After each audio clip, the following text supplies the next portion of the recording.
to them. I admire the courage of these young women to step forward and say this happened to me and I need to do something about it. So we appreciate them being willing to step forward.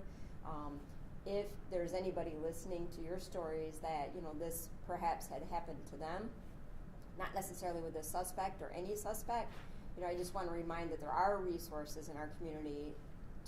Right off the top of my head, YWCA has many programs to assist victims of criminal sexual conduct, and also our own Children's Advocacy Center.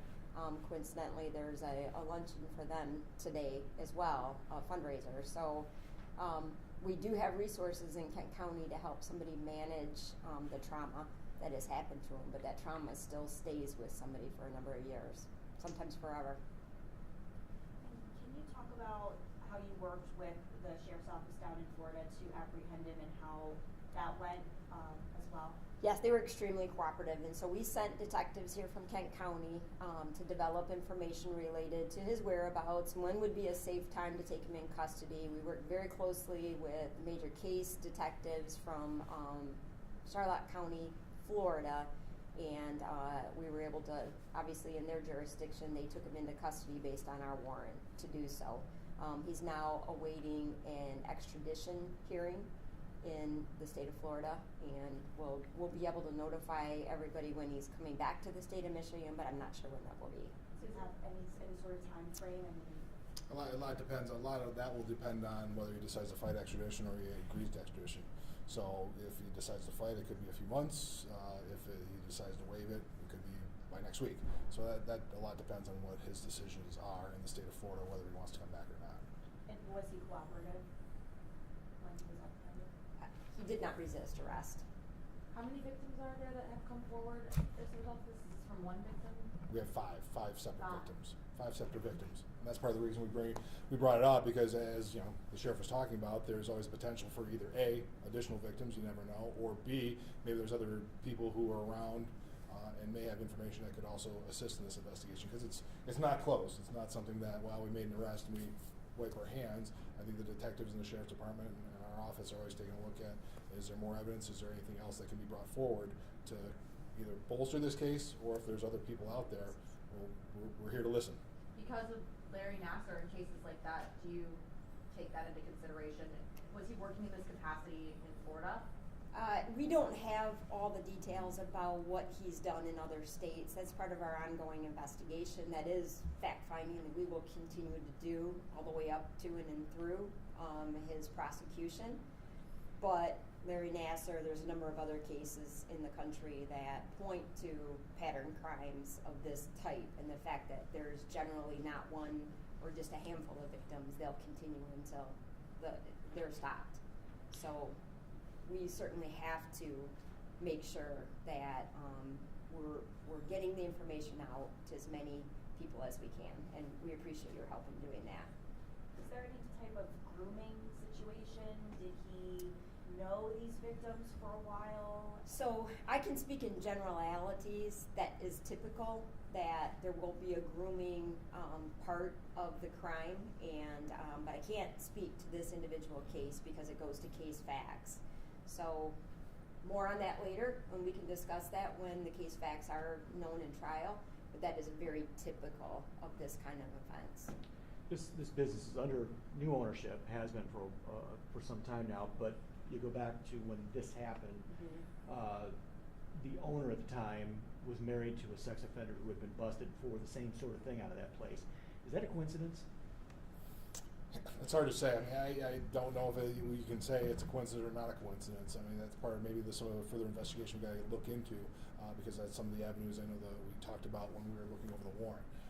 So we can't say that there's any facilitation for sure at this point in time, but if there is some connection because of what occurred before, perhaps, but we're not, at this point in time, we can't say that it was facilitated or made possible because of a person who was married and was working there. And I think in a circumstance like this, we've learned a lot as society about trusted adults and circumstances where young children will be left alone with adults.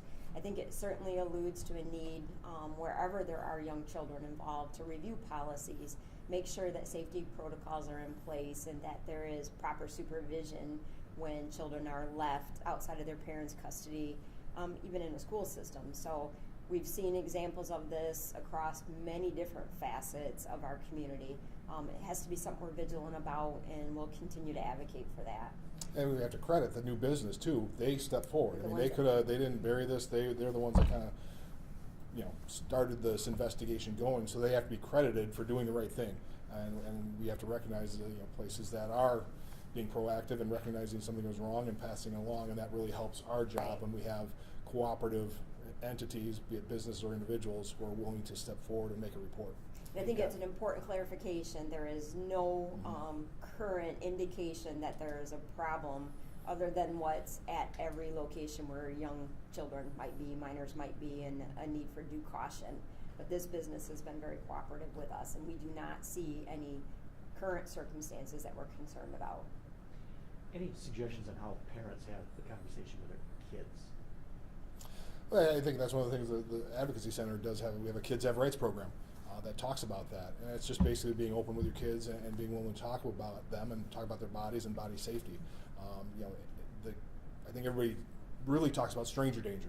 And not to say it doesn't happen, but the vast majority of cases that we see in sexual assault cases involving minors is somebody close to that victim. So just, making parents aware of that and hoping they'll have those conversations, not just warn about stranger danger, but to also say, hey, it doesn't matter. You feel free to talk about us. Your body is your body, and you have a right to say no. And if somebody does something, no matter who that is, please come talk to us. Talk to a teacher. Talk to somebody else close to you, maybe too. Because it may be hard for kids to go to parents all the time. Right. But maybe there's a trusted teacher or somebody else. But to say something, that's the biggest thing. These are really complicated circumstances because often there are family connections or friendship connections with the family, so it makes sometimes the young people feel very nervous about saying something to their parent because they might be mad.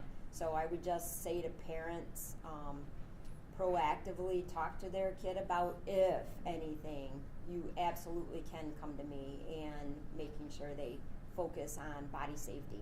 And that it doesn't matter who that person is or how well you know them, they aren't allowed to touch you in these ways. And if something were to happen, you can talk to me always, and I will believe you and trust you. Just a clarification question, so I apologize if this was answered. The 3 different locations that this alleged crime occurred, did you say all 3 were businesses, or one No. was business and the other 2 was what, a residence? Yeah, or- there's one business and a couple residents that we know about, and I do think it's important. We do have a case that is still actively being fortified and will be tried, so we can't have a lot of details or specifics at this point. But Chris, given how it was a hard is- business, we had to put that out there because Yeah. there's definitely a lot more people going through a business than is a private home. Chris, how hard is it to prosecute a case that's 10 years, when the events happened 10 years ago? It depends on the facts of the case. I mean, every case is different, so every case has its fact pattern. Obviously, when you have a multiple victims coming forward, that does tend to support each other, but that doesn't mean there are issues. The big thing is giving the victims a place to speak and giving them an opportunity to tell their story and letting a jury, if it ultimately comes to that, listen to them and make the decision. So, every case is different. Whether if it's 1, it's going to be very different than if there's 5 or if we have 10 or so. We do it enough. So obviously we felt there's enough evidence at this point in time to file charges, and we feel confident going forward that we think we can get a conviction should it come to a jury trial. Apologize, sorry to ask, but did this guy have any priors? And if not, is that another difficult situation when these guys get away with it for a long time without getting caught? And to my knowledge, No. there's nothing. There's no prior history, so that is typical. I mean, they can slide under the radar. This is not the only case. We're familiar with cases, whether it be locally or nationally, where individuals can get away with this for quite a number of years, and it's not that uncommon to have somebody with no criminal history that all of a sudden we have a charge on like this.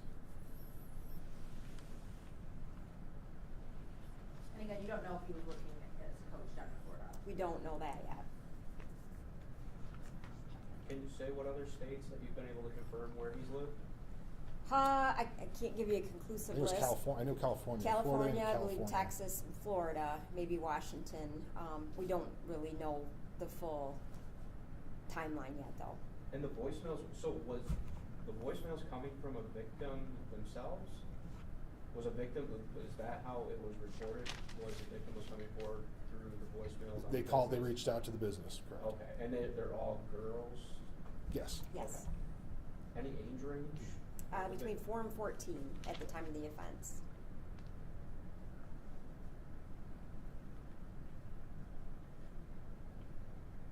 Looking in the back, does the detective Anything know? else? Nothing?